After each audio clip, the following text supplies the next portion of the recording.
السلام عليكم ورحمة الله وبركاته. إن الحمد لله نحمده ونستعينه ونستغفره ونعوذ بالله من شرور أنفسنا ومن سيئات أعمالنا. من يهده الله فلا مضل له ومن يضلل فلا هادي له. وأشهد أن لا إله إلا الله وحده لا شريك له وأشهد أن محمدا عبده ورسوله صلى الله تعالى عليه وعلى آله وصحبه وسلم تسليما كثيرا. أما بعد، فإن خير الحديث كتاب الله وخير الهدي هدي محمد صلى الله عليه وسلم وشر الأمور محدثاتها وكل محدثة بدعة وكل بدعة ضلالة وكل ضلالة في النار. أعوذ بالله من الشيطان الرجيم. إن هذا القرآن يهدي للتي هي أقوم ويبشر المؤمنين الذين يعملون الصالحات أن لهم أجرا كبيرا. সম্মানিত দিনী ভাতৃমণ্ডলী, আল্লাহ রাব্বুল আলামিনের প্রশংসা এবং প্রিয় নবী সাল্লাল্লাহু আলাইহি সাল্লামের ওপর অসংখ্য সালাত ও সালামের পর আজ বৃহস্পতিবার 9 রজব 1446 হিজরি মোতাবেক 9 জানুয়ারি 2025 আমাদের ধারাবাহিক বিষয়ভিত্তিক আলোচনা চলছে আমাদের পর্ব আকারে হক সম্পর্কে। কয়েকটি হক নিয়ে আলোচনা হয়েছে। আজকে আর একটি গুরুত্বপূর্ণ হক, তা হচ্ছে কোরআনুল কারীমের হক। কার ওপর? মানব জাতির ওপর, আর বিশেষভাবে যারা উম্মতুল কোরআন, কোরআনের অনুসরণের দাবিদার উম্মতুল কোরআন মানে মুসলিম, কোরআন কারীমের জাতি, মুসলিমদের ওপর কোরআন কারীমের বড় হক রয়েছে, অধিকার রয়েছে, পাওনা রয়েছে। সেগুলি কি ইনশাআল্লাহ তাআলা আজকে জানবেন। কারণ এগুলি জানা ছাড়া আপনি হক ঠিকভাবে আদায় করতে পারবেন না। আগে জানতে হবে, তারপরে পালন করতে হবে। জানেন না যে কোরআনের কি হক, হয়তো দু একটি বিষয় বোঝেন, কোরআনটা হেফজও করতে পারলে বিশাল কাজ করে দিলাম। আমার ছেলেকে হাফেজে করার বাড়িয়েছি। কোরআন পড়তে পারলে বিশেষ বড় একেবারে বড় নেক আমল করে ফেললাম। আর কোরআন যদি তেলাওয়াত করি তাহলে অনেক নেকি পেয়ে গেলাম, ইত্যাদি ইত্যাদি। এতটুকু হয়তো এইরকম কিছু জ্ঞান আছে, বিক্ষিপ্ত তাও ছড়িয়ে ছিটে, কারো কাছে কিছু হইল। কিন্তু সবগুলি হক যতক্ষণ পর্যন্ত না জানবেন ততক্ষণ সেই হকগুলি আদায় করা সম্ভব হবে না। যেমন আপনি বাবা মায়ের হক যদি নাই জানেন যে হক বা কি, তা কীভাবে আদায় করবেন বাবা মায়ের হক? আপনি একজন স্ত্রী যদি স্বামীর হক কি তা না জানে তাহলে কিভাবে আদায় করবে? একজন স্বামী যদি তার স্ত্রীর হকের কথা না জানে তাহলে স্ত্রীর হক কী করে আদায় করবে? অবশ্যই অবহেলা করবে, অবশ্যই সেখানে সে অন্যায় করবে, অবিচার করবে, হক নষ্ট করবে। যার ফলে এই বিষয়গুলি আমাদের প্রত্যেকের জন্য, কারণ প্রত্যেকে আমরা কোরআনে কারীমে বিশ্বাসী। আর যারা অবিশ্বাসী, অমুসলিম, তাদের জন্য কোরআনে কারীম নাযিল হয়েছে। হুদাল লিন্নাস, আল্লাহ বলছেন শাহরু রমাদান আল্লাযী উনজিলা ফীহিল কোরআন, রমজান মাসে কোরআনুল কারীম নাযিল হয়েছে। হুদাল লিন্নাস, বিশ্বজাহানের সমস্ত মানুষের জন্য হেদায়াত, দিক নির্দেশনা, সমস্ত মানুষকে রাস্তা দেখাতে এসেছে। কোরআন সমস্ত মানুষকে রাস্তা দেয়। হুদা মানে হচ্ছে রাস্তা দেখানো, দিক নির্দেশনা, কোন দিকে চলবে, কোন কথা বলবে, কোন কাজটি করবে, কোন ধরনের বিশ্বাস রাখবে, কোনটা ঠিক কোনটা ভুল। হুদাল লিন্নাস ওয়া বাইয়িনাতিম মিনাল হুদা, এবং তাতে কোনো রকমের জটিলতা নেই বুঝতে গিয়ে। সুস্পষ্ট দিক নির্দেশনা রয়েছে, সুস্পষ্ট হেদায়েত রয়েছে কোরআনে কারীমে। কোরআনে কারীমের শুধু আয়াতগুলো নিয়ে যদি আলোচনা করা যায় তাহলে আপনি মাসকে মাস আপনাকে আলোচনা করতে হবে, অথবা বড় বড় কিতাবাদি লিখতে হবে কোরআনে কারীম সম্পর্কে। তো আমরা একটি আলোচনায় গুরুত্বপূর্ণ পয়েন্টগুলি এবং প্রত্যেকটির দলিল কোরআনে কারীম থেকে অথবা রাসূলুল্লাহ সাল্লাল্লাহু আলাইহি ওয়াসাল্লামের সুন্নাহ হাদিস থেকে আপনাদের সামনে পেশ করার চেষ্টা করব। 10টি হক আপনাদের সামনে বর্ণনা করব। 10টি হক যেমন আমার ওপর রয়েছে কোরআন কারিমে, তেমন আপনাদের ওপর রয়েছে। যেমন ভালো মানুষদের ওপর রয়েছে, তেমন যারা অসৎ লোক তাদের ওপর রয়েছে। যেমন মুসলিমদের উপর কোরআন কারিমের হক রয়েছে, তেমন অমুসলিমদের উপর কোরআন কারিমের হক রয়েছে। আল্লাহ আমাদেরকে যেন যথাযথ কোরআনুল কারিমের হক আদায় করার তৌফিক দান করেন। আয়াত একটি পাঠ করেছি কোরআন কারিম সম্পর্কে, সূরা ইসরা, যার অপর নাম সূরা বনী ইসরাইল। আয়াত নম্বর 9 আল্লাহ বলছেন, ইন্না হাযাল কোরআন ইয়াহদি লিল্লাতি আকওয়াম, নিশ্চয় এই কোরআন কারিম ইয়াহদি রাস্তা দেখায়, দিক নির্দেশনা দেয়, লিল্লাতি হে আকওয়াম সেই পথের, লিল্লাতি মানে লিত্তারিকাতিল্লাতি সেই পথের দিক নির্দেশনা দেখায়, হে আকওয়াম যেটি সবচাইতে সোজা, সবচাইতে সোজা রাস্তা। সে সোজা রাস্তা ছাড়া আর অন্য কোনো রাস্তা জান্নাতে পৌঁছাবে না। সোজা রাস্তা, হে আকওয়াম, কায়েম মানে হচ্ছে যেটি দাঁড়ানো, দাঁড়িয়ে আছে, তো সোজায় দাঁড়িয়ে আছে। এ কায়েম থেকে কামাই এখন থেকে আকওয়াম, যেই ব্যক্তি সোজা পথে চলে, সোজায় চলে, জীবনে বক্রতা নেই, তাকে মুস্তাকিম বলা হয়।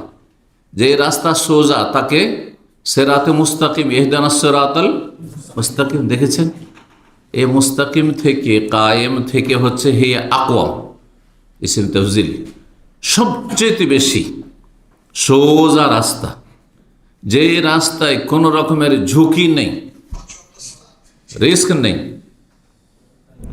সেই রাস্তা দেখায় কোরআন কারীম। আর কি করে কোরআন? ইউবাশশিরুল মুমিনিনা আল্লাযীনা ইয়ামালুনাস সালিহাত, রাস্তা সবাইকে দেখায়, কিন্তু সুসংবাদ সবাইকে দেয় না।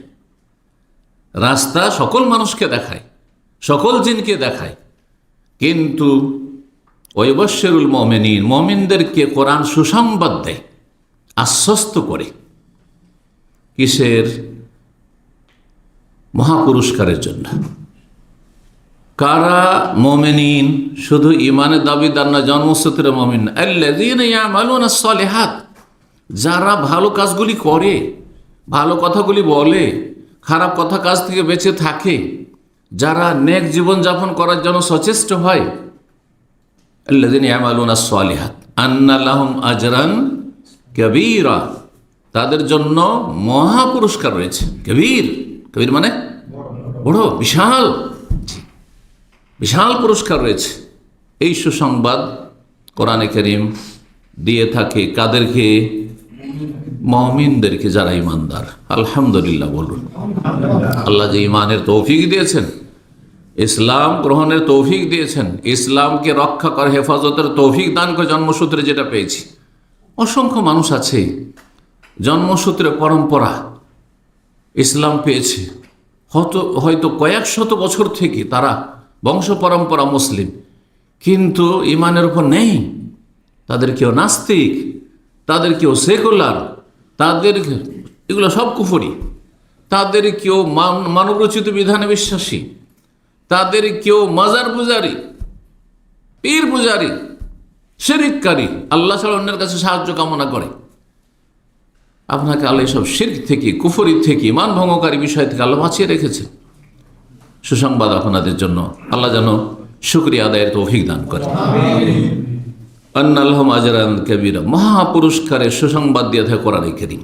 কোরআনে কারীমের এসব দিক নিয়ে যদি আলোচনা করতে থাকে ভূমিকায়, তাহলে কথা শেষ হয়ে যাবে, 10টি পয়েন্ট বলা শেষ হবে না। সুতরাং এগিয়ে যাই আমরা। কোরআনে কারীমের যদি হক আদায় না করে কোনো ব্যক্তি, তাহলে সেই ব্যক্তি কোরআনে কারীমকে পরিত্যাগ করল, উপেক্ষা করল, জি, বর্জন করল, ছুঁড়ে ফেলে দিল। সূরা ফুরকান আয়াত নম্বর 33 আল্লাহ ইরশাদ করেছেন, এবং তাদের বিরুদ্ধে রাসূলুল্লাহ সাল্লাল্লাহু আলাইহি ওয়াসাল্লাম হাশরের মাঠে অভিযোগ করবেন। যারা কোরআনে কারীমের হক আদায় করেন, তাদের বিরুদ্ধে রাসূলুল্লাহ সাল্লাল্লাহু আলাইহি ওয়াসাল্লাম স্বয়ং আল্লাহর সামনে কি করবেন? আসামের কাঠগড়ায় নিয়ে আসবেন, হাজির করবেন ওদেরকে। আল্লাহর সামনে কেস দায়ের করবেন, কেস ফাইল করবেন রসুল্লাহ সাল্লাম। ওয়াকালা রসুল, আল্লাহ বলছেন রসুল সাল্লাল্লাহু আলাইহি ওয়াসাল্লাম বলবেন সেদিন, ইয়া রব্বে, হে আমার রব, ইন্না কওমি ইত্তাখাযু হাযাল কোরআন মাহজুরা, আমার জাতি এই কোরআনকে পরিত্যাগ করেছে, কোরআনকে বর্জন করেছে। মাহজুরা, হাজর মানে ছেড়ে দেওয়া। এই যেন কোনো গ্রাম যদি অনাবাদ হয়ে যায়, বিরান হয়ে যায়, কোনো মানুষ বাস করে না, সেটাকে বলা হয় কারিয়াতুন মাহজুরা, পরিত্যক্ত জনপদ। কোরআনে কারীম এমন একটি আসমানি মোবারক কিতাব যে যারা কোরআনে কারীমের হক আদায় করে তাদেরকে আল্লাহ রাব্বুল আলামিন এই কোরআনের মাধ্যমে কি করেন? উঁচু করেন, উন্নীত করেন, সম্মানিত করেন, যেই সম্মান কোরআন ছাড়া কোথাও খুঁজে পেত না। বহু জাতিকে আল্লাহ সম্মানিত করেছেন, অথচ তারা সমাজের একেবারে নিম্ন স্তরে ছিল, সব দিক থেকে, সামাজিক দিক থেকে, পারিবারিক দিক থেকে, বংশীয় মর্যাদার দিক থেকে, অর্থের দিক থেকে, আর ক্ষমতার দিক থেকে, শারীরিক মানসিক শক্তির দিক থেকে, সব দিক থেকে একেবারে নিম্নমানের ছিল। গোলাম, দাসী ছিল তারা। চিন্তা করুন, বেলাল একজন গোলাম, দাস, কালো কদাকার কুৎসিত, সুবহানাল্লাহ, আফ্রিকি, কিন্তু রাসূলুল্লাহ সাল্লাল্লাহু আলাইহি সাল্লামের মোবারক মসজিদ নবীর মিনারায় আজান দেওয়ার মর্যাদা হাসিল করেছে। রাসূলুল্লাহ সাল্লাল্লাহু আলাইহি সাল্লামের সামনে জান্নাতে আগে আগে হাঁটছে, আর রাসূলুল্লাহ সাল্লাল্লাহু আলাইহি সাল্লাম তার পায়ের জুতার স্যান্ডেলের আওয়াজ পাচ্ছেন। হাদিস জানেন না? চিন্তা করুন কিভাবে পৌঁছিলেন তিনি, অথচ তার এমনি পার্থিব কোনো মর্যাদাই ছিল না মক্কায়। ইন্না হাযাল কোরআনা ইয়াহদি লিল্লাতী আকওয়াম, শুধু আখিরাতের ক্ষেত্রে নয়, জান্নাতের ক্ষেত্রে নয়, দুনিয়ার ক্ষেত্রেও কোরআন সম্মানিত করে। তো হাদিসটি বলি আপনাদের সামনে, বহু জাতিকে, বহু মানুষকে আল্লাহর কোরআন দিয়ে সম্মানিত করেছেন, আর করছেন, আর করবেন। আর বহু জাতিকে কোরআনের মাধ্যমে আল্লাহ নিচে নামিয়েছেন, নামাচ্ছেন, নামাবেন। বলছেন রাসূলুল্লাহ বলছেন, ইন্নাল্লাহ ইয়ারফাউ বিহাযাল কিতাব আকওয়ামান ওয়া ইয়াদাউ বিহি আখারিন, নিশ্চয়ই আল্লাহ রাব্বুল আলামিন কি করেন? ইন্নাল্লাহ ইয়ারফাউ বিহাযাল কিতাব, এই কিতাব, আল কিতাব দি, আল কিতাব কোন কিতাবের নাম?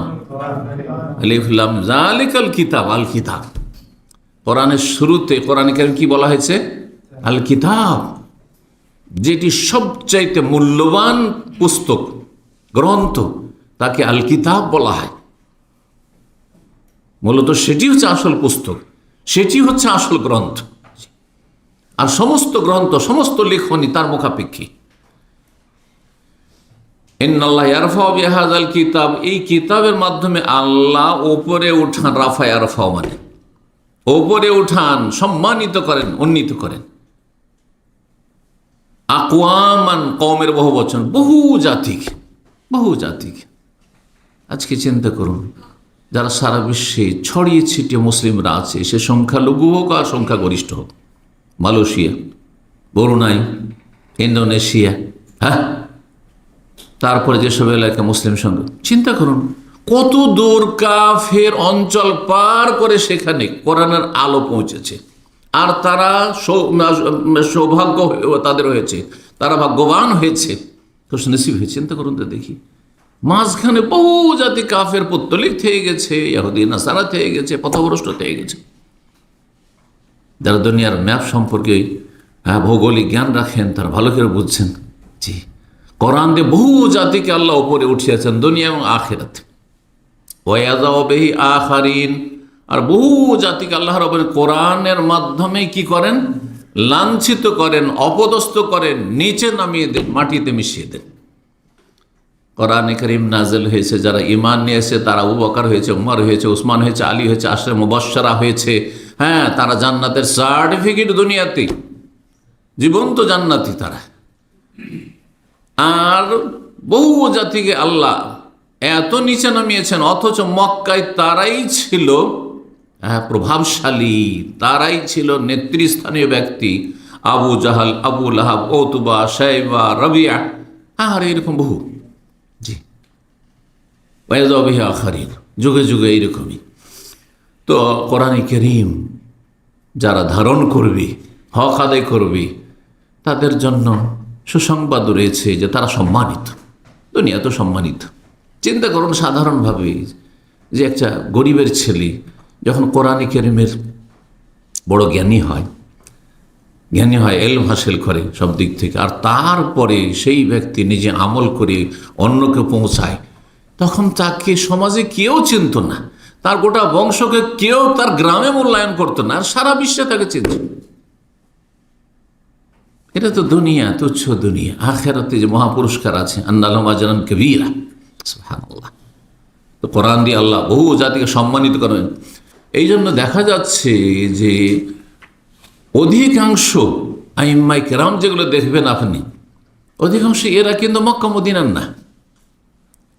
হ্যাঁ, যে এদের আরবি ভাষা ছিল মাতৃভাষা, এরা আরব বংশের, সুতরাং তার বংশীয় মর্যাদাও ছিল, এরা আউলাদের রসুল নবীর বংশের আলে বাইত ছিল না।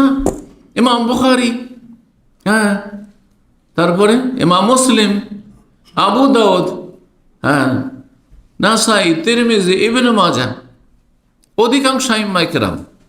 শুধু ইমাম নাসাই প্যালেস্টাইন, আর বাকি ইমাম বুখারী কোথাকার? বুখারা কোথায়? হ্যাঁ, উজবেকিস্তান। ইমাম মুসলিম বাড়ি নেশাপুর, নেশাপুরি মানে কি? নেশাপুর। আরব দেশে কোনো পুর নাম আছে? পুর না, তাহলে বুঝতে হবে আপনাকে যে কোথাকার। ইমাম আবু দাউদ কোথাকার?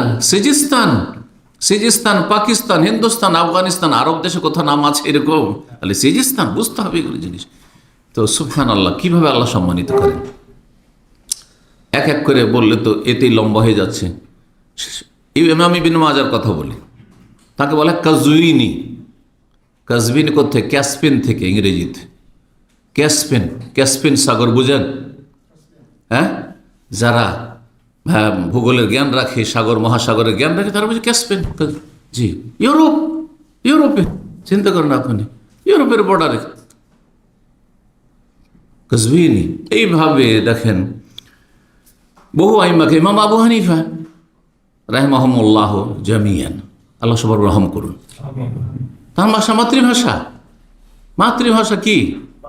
আরবি, ফার্সি ভাষা। জি, যেসব আইম্মায়ে কেরাম করাতে বল, তারা যেহেতু অনারব ছিল, তাহলে তাদের ভাষা, মাতৃভাষা আরবি ছিল না তাদের।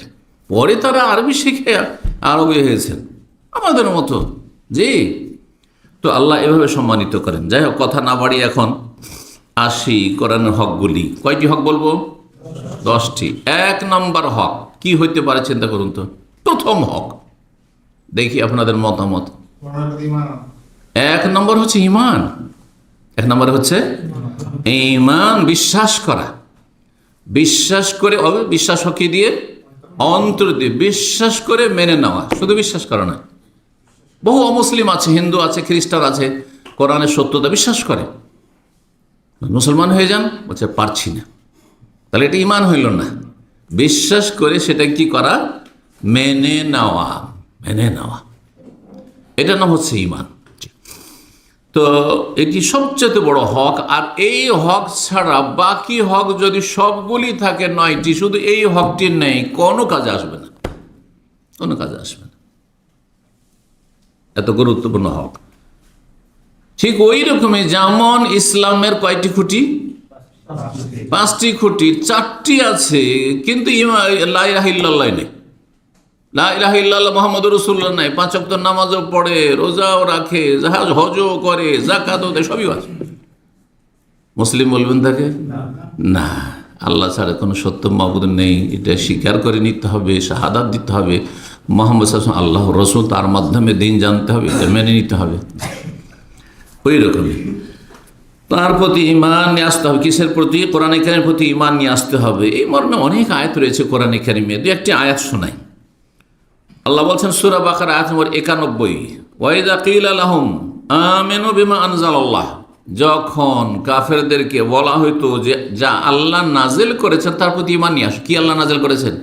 কোরআন নাজিল করেছেন রাসূলুল্লাহ সাল্লাল্লাহু আলাইহি ওয়াসাল্লামের উপর। তার প্রতি ঈমান নিয়ে আসো। তার মানে কোন ধর্ম মানতে হবে? যেটা আসমানি ধর্ম, মানুষের রচিত ধর্ম মানলে হবে না। অধিকাংশ ধর্মগুলি হচ্ছে মানুষের রচিত, রচনা করা, মন গড়া ধর্ম। আসমানি ধর্ম আগে আরো কিছু ছিল, যে আসমানি কিতাবগুলি তাওরাত, ইনজিল, জবুর, কিন্তু সেগুলি রহিত করে দেওয়া হয়েছে। যেমন ভারতের এক সময় সংবিধান মোগলদের ছিল, রহিত হয়ে গেছে, এখন মানা চলবে না, না হলে দেশদ্রোহী আপনি।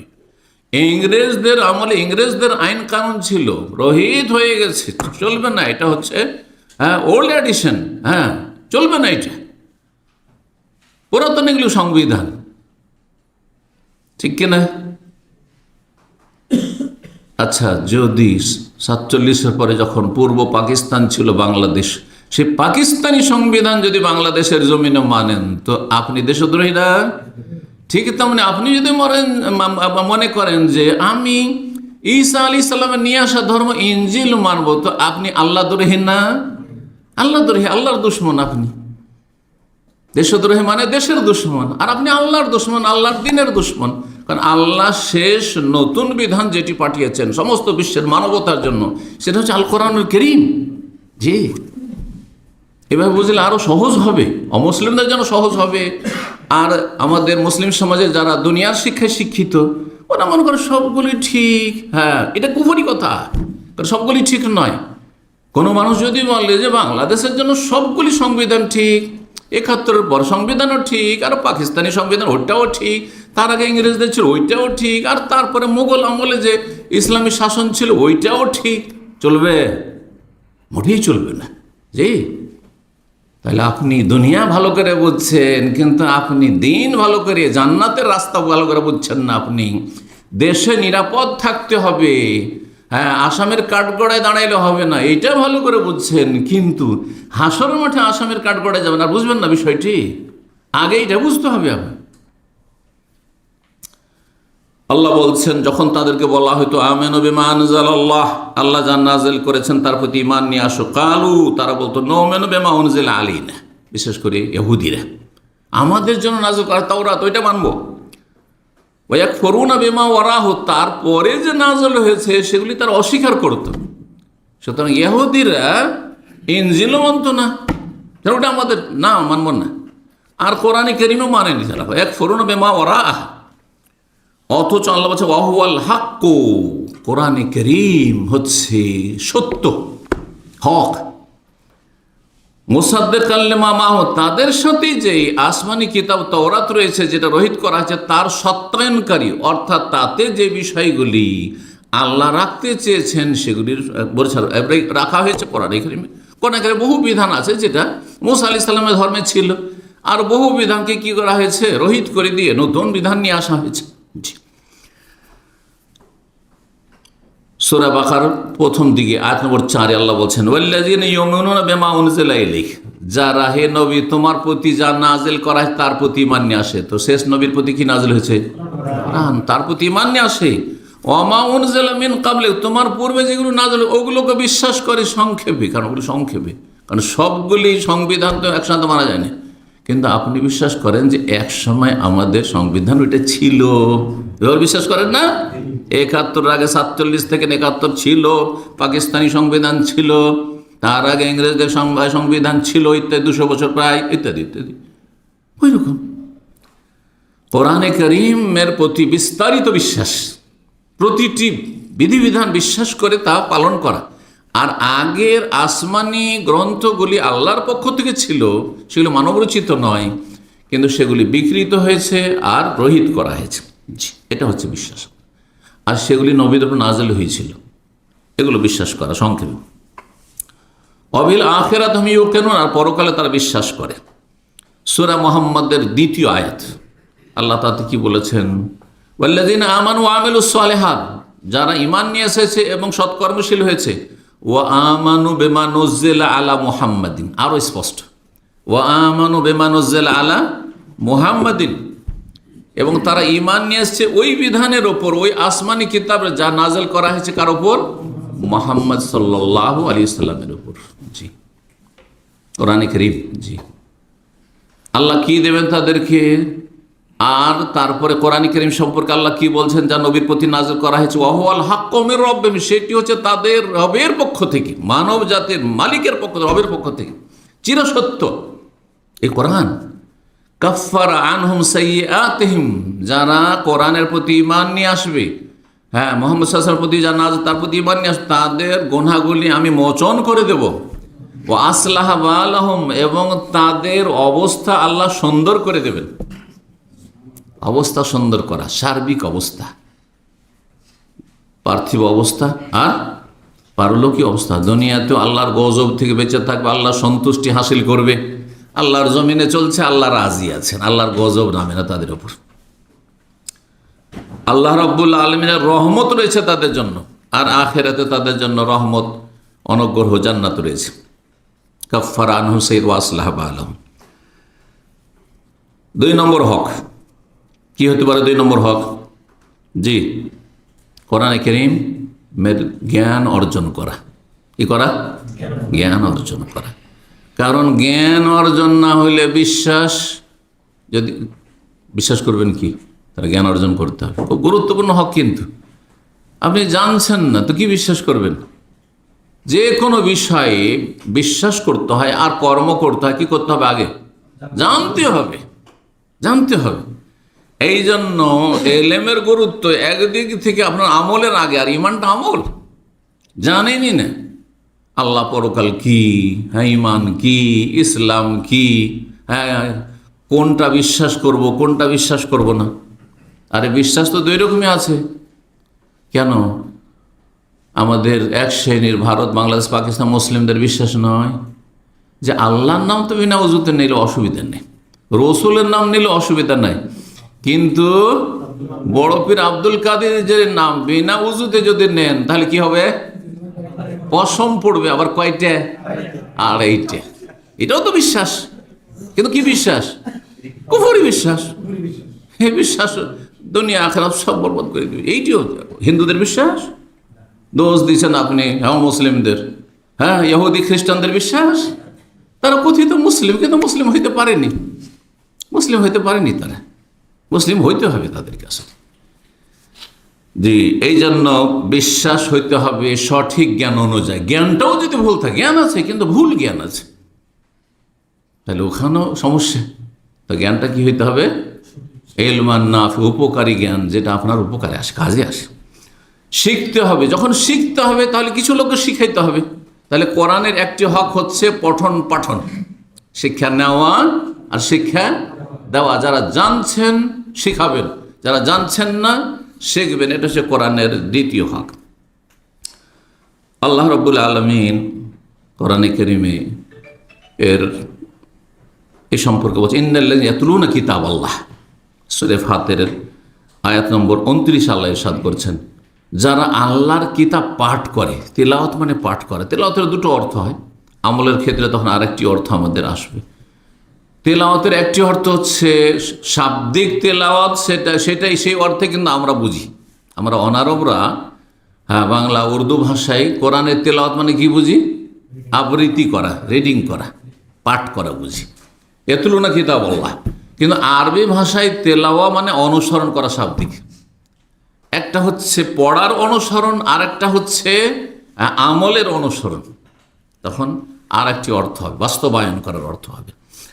এই জন্য আরো ওলামারা বলেন যে তেলাওয়াত লফজি এবং তেলাওয়াতে মানবী। কোরআনের শব্দের তেলাওয়াত, আরেকটি হচ্ছে অর্থের তেলাওয়াত। অর্থের তেলাওয়াত কি? অর্থটা চর্চা করা, প্র্যাকটিস করা, মানে আমল করা, বাস্তবায়ন করা। তো আল্লাহ বলছেন, যারা আল্লাহর কিতাব কোরআনে কারীম পাঠ করে, ওয়াকামুস সালাতা, এবং সালাত কায়েম করে, ওয়ানফাকু মিম্মা রাযাকনাহুম সিররান ওয়া আলানিয়া, আর গোপনে প্রকাশ্যে তারা তাদের যা আল্লাহ রিজিক দিয়েছেন তার থেকে খরচ করে, যাকাত দেয়, সাদকা করে, এবং যা ফরজ দায়িত্ব রয়েছে বা মায়ের জন্য খরচ করতে বৃদ্ধ হয়ে গেছে আর কাজকর্ম তাদের নাই, বা তাদের আর্থিক ওইভাবে সচ্ছলিত নেই, তখন ফরজ হয়ে আছে, কখনো ফরজ কখনো মুস্তাহাব। এরকম স্ত্রীর জন্য খরচ করা, ছেলে মেয়েদের জন্য খরচ করা, যা রিজিক দেওয়া থেকে খরচ করবে। খরচ 2 রকমের, একটা হচ্ছে দান সাদকা জাকাতের খরচ, যে জাকাত ফরজ, আর একটি হচ্ছে ফরজ ব্যয় বহন। এই কাজগুলি যারা করবে ইয়ারজুনা তিজারাতান লান তাবুর, এমন ব্যবসার আশা তাদের রয়েছে যে আশা নিরাশা হবে না, যেই ব্যবসায় কোনো লস নেই। লান তাবুর, দুনিয়ার সমস্ত ব্যবসাতে লাভ লস দুটোরই সম্ভাবনা রয়েছে, কিন্তু কোরআনের তেলাওয়াত, কোরআনের পঠন যারা পড়াবে তাদের এমন ব্যবসা, কার সাথে? আবার আল্লাহর সাথে, যে ব্যবসায় কোনো লস নেই, লাভ আর লাভ, লাভ আর লাভ। কোরআন তেলাওয়াত করে দেখবেন, আজকাল যারা হাফিজ বা যারা কারি বা আলেম যারা, তাদের কথা বলছি, সাধারণ মানুষ তো কোরআন ওই রমজান মাসে যদি পড়েনও, রমজান মাসে শুধু ছুঁয়ে দেখবেন, দৈনিক পড়বেন না। হ্যাঁ, কিন্তু হাফেজদের অবস্থা এরকম, আলেমদের অবস্থা এরকম, দায়ীদের অবস্থা মাদ্রাসা পড়োদের অবস্থা এরকম। হ্যাঁ, তারা কোরআন ওই পড়ে, সিজনাল পড়ে, রমজান মাসে কোরআন খতম করে। আর বেদাতি হলে তো বলতে হবে না, মৌসুমে সিজনে যেখানে ইনকামের সুযোগ সুবিধা সেইখানে কোরআন খানি করে। জি, কোরআনকে পেটের জন্য ব্যবহার করেছে, কোরআন খানি।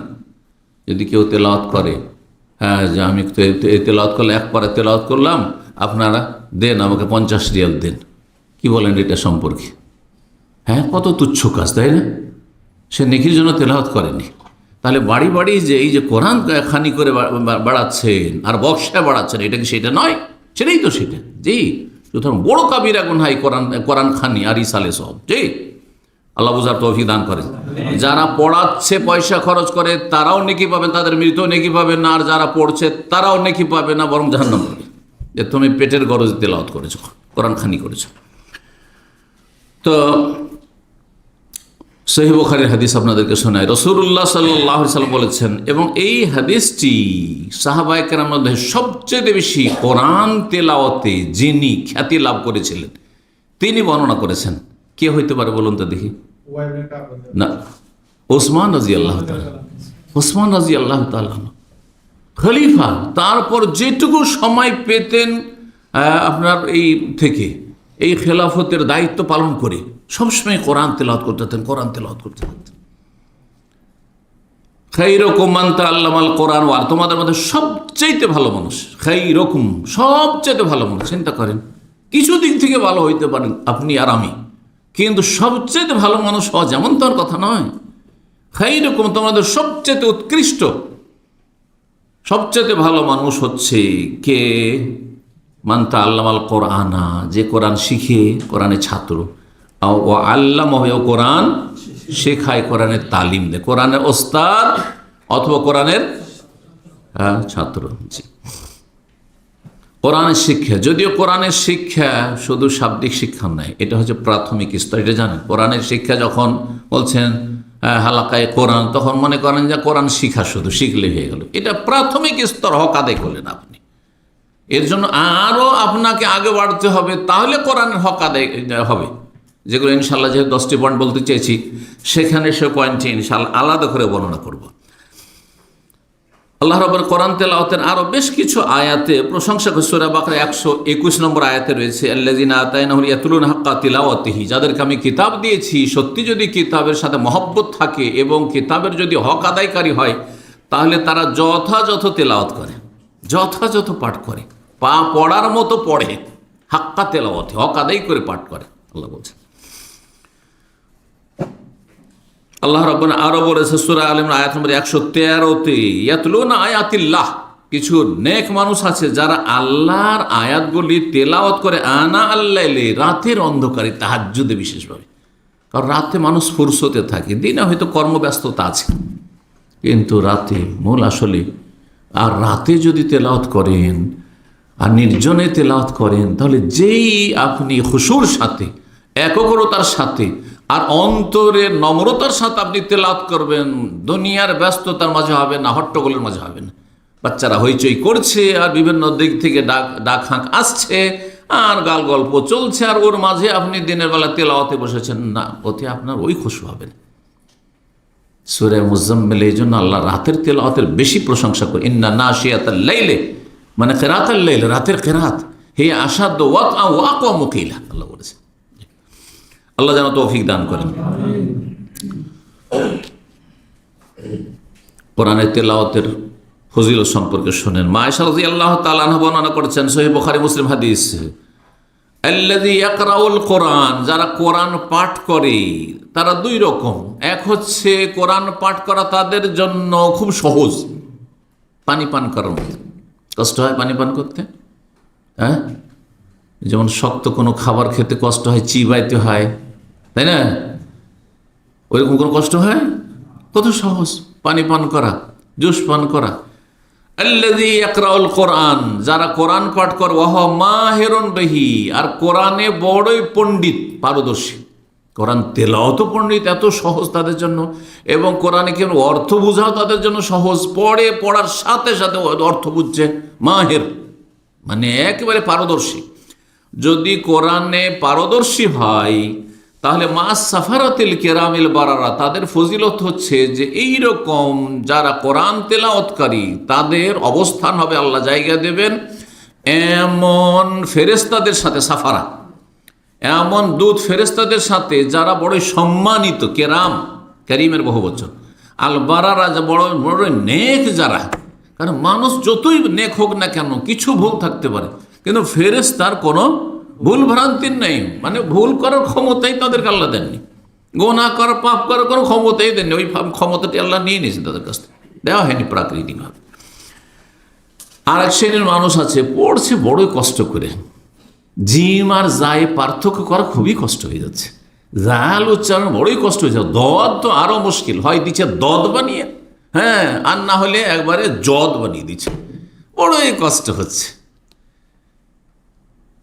আর তারপরে কোথায় মদ কতটা বাড়বে আর কোথায় কি হবে তাও দিশেহারা, দিল তো বাড়িয়ে দিল, হ্যাঁ, একবারে যেখানে বাড়াইতে হবে না লম্বা টান দিল, হ্যাঁ, আর যেখানে লম্বা টান দিতে হবে কিছু সেখানে একেবারে সেখানে স্টপ করে দিল। এই যে তেলাওয়াত, মানে এত ভুল যেন না হয়, যথাসাধ্য ভালো করার চেষ্টা করতে হবে। কিন্তু তারপরও অনেকে আছে যে বয়স হয়ে কোরআন শিখেছে বড় হয়ে, আর সে অনারব, হ্যাঁ, জিভা সোজা করা সম্ভব নয়। ভুল পড়ে অভ্যাস হয়ে যাওয়ার পরে বা অন্য ভাষা বলার পরে তারপরে আরবি ভাষা শুদ্ধ উচ্চারণ এত সহজ বিষয় নয়।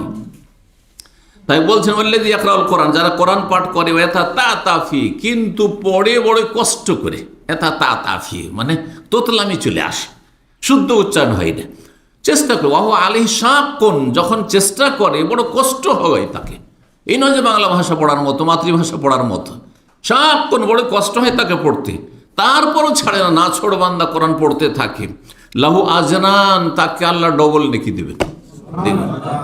ডবল কেন দেবেন? আপনি এত কষ্ট করে পড়ছেন, ভুলও হয়ে যাচ্ছে, আর বেশি এগোতে পারছেন না, এক পারা কোরআন পড়তে আপনাকে 1 ঘন্টা লেগে যাচ্ছে, তারপরে কোনো ডবল নেকি পাবেন? এই জন্য যে দুটো মেহনত করছেন, একটা হচ্ছে পড়ছেন আপনি, আর একটি কষ্ট করছেন, এই দুটোর জন্য দুটো নেকি ডবল। আর তার মানে কি, যারা কষ্ট করে পড়ছেন সাধারণ মানুষ তারা, তাহলে যারা কোরআনে পারদর্শী তাদের সাথে বেশি নেকি পেয়ে গেলেন নাকি? না, এদেরকে ডবল শুধু দেওয়া হলো, কিন্তু ওদেরকে একবার উচ্চ স্থানে উঠিয়ে দেওয়া হয়েছে, জিবরাইল, মিকাইল, ইসরাফিলের সাথে উঠিয়ে দেওয়া হয়েছে। শুধু তাদের মর্যাদা অনেক উঁচা। জি, যারা কোরআন বুঝিয়ে পড়ে, হ্যাঁ বুঝিয়ে পড়ে, কিন্তু বুঝে না পড়লে নামাজ বাতিল, এসব বাড়াবাড়ি কথা, এইগুলো ফতোয়া থেকে সাবধান কিন্তু। জি, আল্লাহ সঠিক বুঝ দান করুন, মধ্যমপন্থী হওয়ার তৌফিক দান করুন। সহিহ মুসলিমের হাদিস 1337 নম্বর, রাসূলুল্লাহ সাল্লাল্লাহু আলাইহি ওয়াসাল্লাম বলছে, ইকরাউল কোরআন, তোমার কোরআন পাঠ করো। কোরআন পড়লে লাভ আর লাভ। ফাইন্নাহু ইয়াতি ইয়াউমাল কিয়ামাতি শাফিআন লিআসহাবি, কোরআন কিয়ামতের দিনে কোরআন পাঠকারীর জন্য, কোরআনের হক আদায় করার জন্য সুপারিশকারী হিসেবে আসবে। যে যত বেশি কোরআন পড়বে, যে যত বেশি কোরআনের জ্ঞান অর্জন করবে, যে যত বেশি কোরআন অধ্যয়ন করবে, কোরআনের সাথে সম্পর্ক, তার জন্য কোরআন তত বেশি হাসরের মাঠে আল্লাহর কাছে সুপারিশ করবে জান্নাতে নিয়ে যাওয়ার জন্য। জান্নাতি যদিও হয়তো সুপারিশ করবে জান্নাতে মর্যাদা উঁচা করার জন্য, এর নিচে আছে আল্লাহ কবর উঠাও। আল্লাহু আকবার। মুসনাদ আহমদ, আবু দাউদ, নাসাই, তিরমিজি, এই 4টি কিতাবে আছে, হাদিসটি আছে, আল্লামা আলবানী সহিহ বলেছেন, খুব গুরুত্বপূর্ণ হাদিস।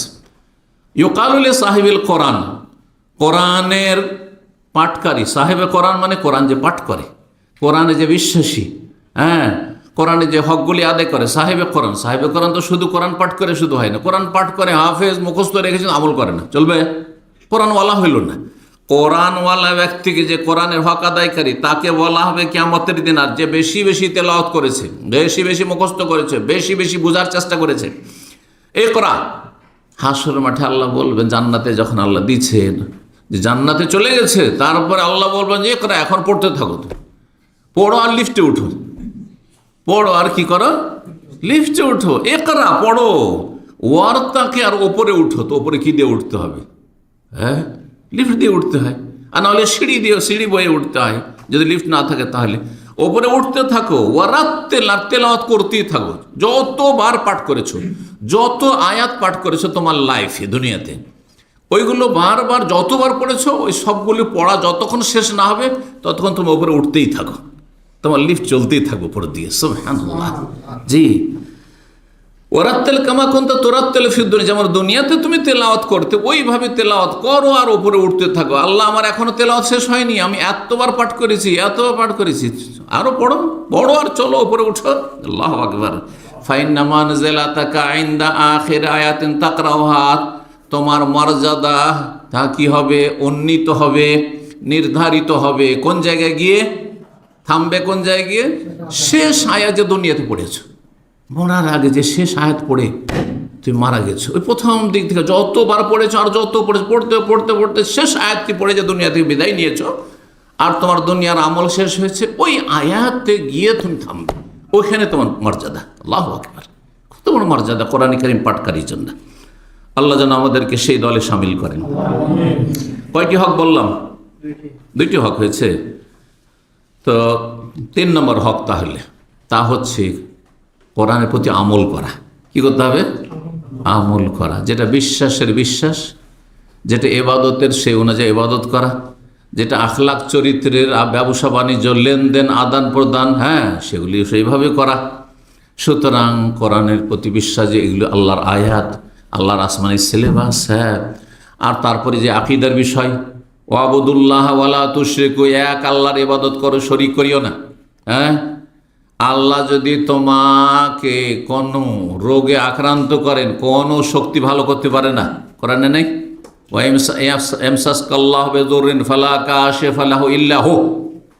আল্লাহ যদি তোমাকে অসুস্থ করেন, কোনো শক্তি তোমাকে ভালো করতে পারে না। বোঝা গেছে? উদাহরণস্বরূপ, আর আপনি ডাক্তারের কাছে যাচ্ছেন, জন্মসূত্রে মুসলিম আর কোরআনের হাফেজ আলেম, ডাক্তার সাহেব আপনি আমাকে রক্ষা করেন, আপনি যদি আমাকে ভালো করে চিকিৎসা না করেন আমি মরে যাব। তাহলে কি হলো? আপনার কাজ কাম খারাপ করে দিলেন, আপনি সব শেষ করে দিলেন, ঠিক না? হুজুর একটা তাবিজ দেন, না হলে আমি বাঁচবো না। হ্যাঁ, আস্তাগফিরুল্লাহ, শিরক করে ফেললেন আপনি। তাহলে যেটা বিশ্বাস করার বিশ্বাস, আমল, ওয়াকিমুস সালাহ, নামাজ কায়েম কর, হ্যাঁ, আতুস যাকাত দাও, কুতিবা আলাইকুমুস সিয়াম, রোজা ফরজ করা হয়েছে, আহাল্লাহুল বাইআ, ব্যবসা হালাল করা হয়েছে, ও হারামার রিবা, হ্যাঁ, সুদকে হারাম করা হয়েছে, ওয়ালা তাকরাবুজ জিনা, ব্যভিচার কাছে যেও না, ওয়ালা তাকতুলু আনফুসাকুম, আত্মহত্যা করিও না, ওয়ালা তাকতুলু আওলাদাকুম, তোমাদের সন্তান হত্যা করিও না, মানে সন্তান নেবে না তুমি, অ্যাবর্শন করবে, হ্যাঁ, জায়েজ নয়। পেটে বাচ্চা ধরে গেছে, না নেব না, অ্যাবর্শন করে দেবো, হারাম। জি, এটি আত্মহত্যা বা এটি হত্যা করা।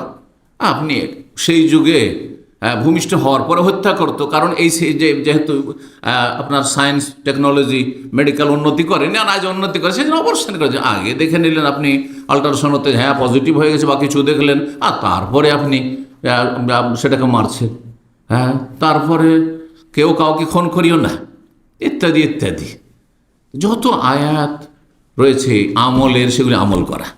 এটা চলবেন না, চলবেন না। জি, এক কথায় আমল করা, কোরআন মোতাবেক আমল করা। সুতরাং হালাল পর্যন্ত চলবেন আপনি, আর যেখানে হারাম সেখানে গিয়ে স্টপ, থেমে যাবে।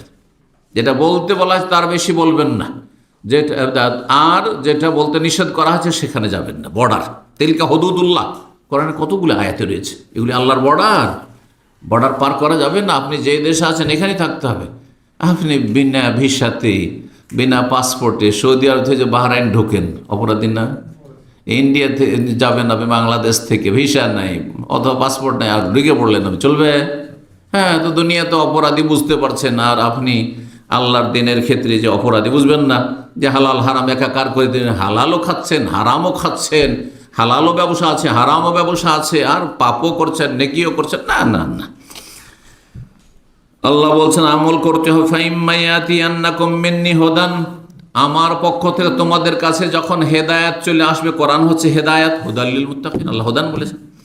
ফামানিত্তাবা হুদায়া, যারা আমার হেদায়েতের অনুসরণ করবে, কোরআনের অনুসরণ করবে, ফালা ইয়াদিল্লু ওয়ালা ইয়াশকা, তারা কখনো পথভ্রষ্ট হবে না আর কখনো হতভাগা হবে না। কোরআনের অনুসারী কখন হতভাগা নয়, কোরআনের প্রতি আমলকারী কখন হতভাগা না, ভাগ্যবান। আমার ভাগ্যটা ভালো না। অনেকে এসে বলছেন সাহেব বেকার আছি, কাজকর্ম নেই। আচ্ছা, আপনি বেকার না, বেকার মনে করেছেন এই জন্য যে আপনি আমল করেন না, সেই জন্য।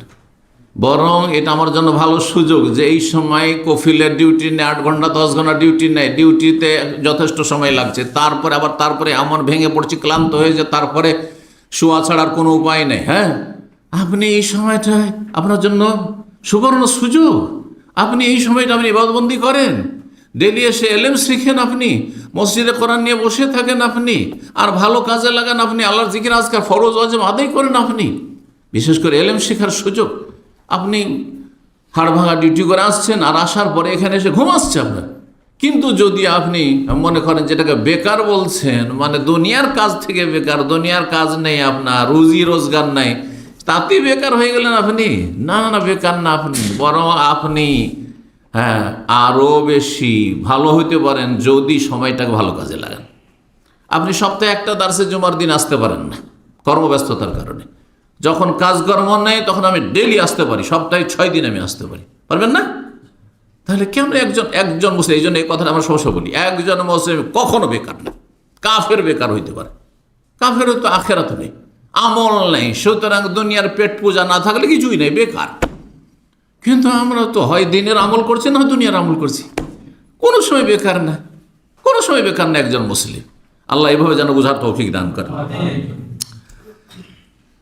ইবনে আব্বাস রাদিয়াল্লাহু তাআলা আনহুমা তিনি বলছেন, তাকাফফাল আল্লাহু লিমান ক্বারা আল কোরআন, আল্লাহ জামানত নিয়েছেন। জামানত না বুঝেন তো, দায়িত্ব নেওয়া, জামিন হয় না, হ্যাঁ আমার জামিন হইলাম। তো আল্লাহ দায়িত্ব নিয়েছেন স্বয়ং, কার জন্য? লিমান ক্বারা আল কোরআন, ওই সব ব্যক্তিদের জন্য যারা কোরআন পড়বে, ও আমেলা বিমা ফি, আর আমল করবে, কোরআন অনুযায়ী আমল করবে। কি দায়িত্ব নিয়েছেন? আল্লাহ ইয়াদিল্লা, যে সে পথভ্রষ্ট হবে না। তুমি যখন কোরআন পড়ছো আর আমল করছো, পথভ্রষ্ট মানে কি? জান্নাতের রাস্তা হারাবে না। পথভ্রষ্ট হয়ে যাওয়া মানে রাস্তা হারিয়ে দেওয়া, মানে জান্নাতের রাস্তা হারিয়ে দিয়েছেন, তার মানে জাহান্নামে যেতে হবে। জান্নাতের রাস্তা হারাবে না। ওয়ালা ইয়াশকা ফিল আখিরা, পরকালে সে বিভ্রান্ত হবে না, জান্নাত থেকে জাহান্নামের দিকে তার ঠেলে দেওয়া হবে না, আর হতভাগা হবে না, দুর্ভাগ্য তার হবে না। তারপরে এই আয়াতটি পাঠ করেছিলেন। আয়াতটি কি রয়েছে? ওমান আরযা আন যিকরি ফাইন্না লাহু মাঈশাতান যানকা, যারা আমার উপদেশ থেকে, আর কোরআন হচ্ছে যিকির, উপদেশ, এই কোরআন থেকে যারা মুখ ফিরিয়ে নেবে, কোরআনকে যারা এড়িয়ে যাবে, কোরআনকে যারা উপেক্ষা করবে, তাদের জীবনটা হচ্ছে বড়ই সংকীর্ণ জীবন, কষ্টের জীবন, দানখান। দেখেন, যারা পাপী, যত পাপী তত মানসিক অশান্তিতে আছে, যত পাপী তত বেশি মানসিক অশান্তিতে আছে। ভাবছেন যে এরা তো বড়ই আমোদ ফুর্তি করছে, জেনা ব্যভিচার শেষ নেই, আর হারাম খাওয়ার শেষ নেই, আর তাদের কি আর বলবে, হ্যাঁ যত পাপ, কোনো পাপ ছাড়ে না এরা, যা ইচ্ছা তাই করে, যা ইচ্ছা তাই বলে, যেমন ইচ্ছা তেমন, যখন ইচ্ছা ঘুমায়, যখন ইচ্ছা উঠে, যখন ইচ্ছা যা ইচ্ছা তাই বলে আর করে, খুব সুখে আছে। সারা পৃথিবীর পরিসংখ্যান বলছে, যারা যত বেশি আল্লাহর দিন থেকে দূরে, তারা তত বেশি আত্মহত্যা করে এবং ডিপ্রেশনে ভুগছে। আর যত বেশি দিনদার পরেশগার, জীবনে দেখেছেন দিনদার পরেশগার লোক সত্যিকার অর্থে ইসলাম বুঝে এবং আমল করে আত্মহত্যা করেছে, অসম্ভব কথা, অত সহজ না বিষয়টি। ডিপ্রেশনে ভুগবে না, মানসিক কোনো অশান্তি হবে না, কারণ যে কোনো অবস্থায় ও জানছে যে আমার সবটাই ইবাদত, যদি আল্লাহর কাছে কিছু পাই শুকরিয়া আদায় করো, সেটাও ইবাদত, না পায় যদি আল্লাহ কষ্টে রাখেন তো সবর করব, সেটাও এবাদত। ইন্নাল্লাহ মাস, আল্লাহ আমার সাথে আছেন। হ্যাঁ, ইন্নাল্লাহ মাস সাবেরি, ধৈর্যশীলদের সাথে আল্লাহ আছেন। এগুলো হচ্ছে আমাদের সম্বল, সুখেও সম্বল, দুঃখেও সম্বল। কোনো অবস্থায় আমরা নিরাশ হব না এবং আমরা কোনো উদ্বেগ অনুভব করব না। আল্লাহ যেন হেফাজত করেন। ওমান আরাজ আন যিকরি ফাইন্নাহু লাহু মাঈশাতান নাহশুরুহু ইয়াওমাল কিয়ামাতি, কিয়ামতের দিনে অন্ধ করে আল্লাহ উঠাবেন বলছেন। ইবনে আব্বাস রাদিয়াল্লাহু তাআলা আনহু এই কথাটি যে বললেন যে আল্লাহ জামানত নিয়েছেন কোরআন পাঠকারী আমলকারীদের জন্য, যে তারা কখনো বিভ্রান্ত হবে না জান্নাতের পথ থেকে এবং তারা কখনো হতভাগা হবে না, ভাগ্য খারাপ তাদের হবে না। এই কথাটি ইমাম ইবনে তাইমিয়া রাহিমাহুল্লাহ তার মাজমুয়া ফাতাওয়া 37 খণ্ডে রয়েছে, তার তৃতীয় খণ্ড 410 পৃষ্ঠায় উল্লেখ করেছে। অত্যন্ত গুরুত্বপূর্ণ কথা। আল্লাহ আমাদের জামানত নিয়েছে, আল্লাহ স্বয়ং আমাদের দায়িত্ব, যিনি সব কিছুর মালিক, তিনি আপনার জিম্মেদারি নিয়েছেন, দায়িত্ব নিয়েছেন। আমলের গুরুত্ব সম্পর্কে আরেকটি হাদিস শোনায় সহিহ বুখারী 4671 নম্বর হাদিস। আবু মুসা আশআরী রাদিয়াল্লাহু তাআলা আনহু বলছেন যে আল মুমিন আল্লাযী ইয়াকরাউল কোরআন, যেই ইমানদার ব্যক্তি কোরআন পাঠ করে, ওয়া ইয়ামালু বিহি, এবং কোরআন অনুযায়ী আমল করে, কাল উতরুজ্জা, সে হচ্ছে উতরুজ্জা ফলের মতো। উতরুজ্জা ফল এক ধরনের আপনার এমন লেবু যেটি আজকাল ধরেন আপনার এই যে পর্তুগাল দেখছেন না, মৌসুমি, যেটাকে বাংলা কি বলছেন এটাকে, পর্তুগাল এখানকার মৌসুমি, অথবা কমলা লেবু বলি, তাহলে আরো বুঝতে সুবিধা, তাই না? কমলা লেবুর কি আছে, স্বাদও আছে আর একটা ঘ্রাণও আছে। যদি উতরুজ্জা এর কাছাকাছি, তাতে সেন্টও আছে, ঘ্রাণও আছে কমলা লেবুর মতো, আর খেতেও স্বাদ আছে উতরুজ্জা। মদিনা ইউনিভার্সিটিতে যখন এই হাদিসটি আমাদের ওস্তাদ প্রফেসর আল কাসিমের ছিলেন, তিনি ডক্টর, পড়াতে এসেছিলেন, বুখারী দার্স ছিল আর এই হাদিসটি ছিল আমাদের, তখন তিনি উতরুজ্জা ফলটা নিয়ে এসেছিলেন। উতরুজ্জা ফল সেটি এক ধরনের সান্তারা, অনেকে সান্তারা বলেন, বুঝেন সান্তারা? জি হ্যাঁ। তো এক ধরনের ফল, আর তাতে সেন্টও আছে, তেমনই খেতেও স্বাদ। সেটি নিয়ে এসে দেখিয়েছিলেন। বলছেন যে যেই ব্যক্তি কোরআন পড়ে এবং আমল করে, যে দুটো কাজ করে, তাহলে দুটো গুণ তার মধ্যে আছে। তার উদাহরণ হচ্ছে এমন সান্তারার মতো তাইয়্যিবুন, যার স্বাদও কি মজা, আর রিহ হাতে, তার ঘ্রাণও হচ্ছে বড়ই সুন্দর ঘ্রাণ। আর এক মুমিন আছে, ইমানদার ঠিকই আমল করে, কিন্তু লা ইয়াকরাউল কোরআন, গোটা বছর কোরআন খুলে দেখে না, কোরআন পড়ে না, বা কোরআন বুঝেও না, কোরআনের না তেলাওয়াত করে না, কোরআনের অর্থই বুঝে, কিন্তু আমল করে। তার মধ্যে একটি গুণ আছে, কি ইমানের সাথে কি গুণ আছে? পাঠ করে না কিন্তু আমল করে। সুতরাং কাত্তামরা, তার উদাহরণ হচ্ছে খেজুরের মতো। সঙ্গেন খেজুর, কিছু পাবেন, সেন্ট নাই, হ্যাঁ, গ্রান নাই, কিন্তু কি মজা আর কি শক্তিশালী, হ্যাঁ, ফুড। ওয়ালা রিহা লাহা, কিন্তু তাতে কোনো সুঘ্রাণ নেই। আর তৃতীয় নম্বর, এমন মুনাফিক, জন্মসূত্রে মুসলিম, আল্লাযী ইয়াকরাউল কোরআন, কোরআন আবার পড়ে, কারণ দেখাইতে হবে লোকজনকে আমি মুসল্লি, কোরআন পড়ি, দাঁড়িয়ে রেখেছি, বাহ্যিক কিছু বেশভূষা দেখাইতে হবে, কিন্তু আমল করে না। আমল কোরআন পড়ে কিন্তু আমল করে না। হাফেজে কোরআন হয়েছে আর কারি সাহেব হয়েছে, মাদ্রাসা পড়ে হুজুর হয়েছে, হজরত হয়েছে, কিন্তু ফজরের নামাজে খুঁজে পাওয়া যায় না। হ্যাঁ, বিভিন্ন পাপে জড়িয়ে আছে। সৌদি আরবে সে ভিসার ব্যবসায় জড়িত, এইসব মোল্লাগুলো, এক সাইড বিদাতি মোল্লা আছে।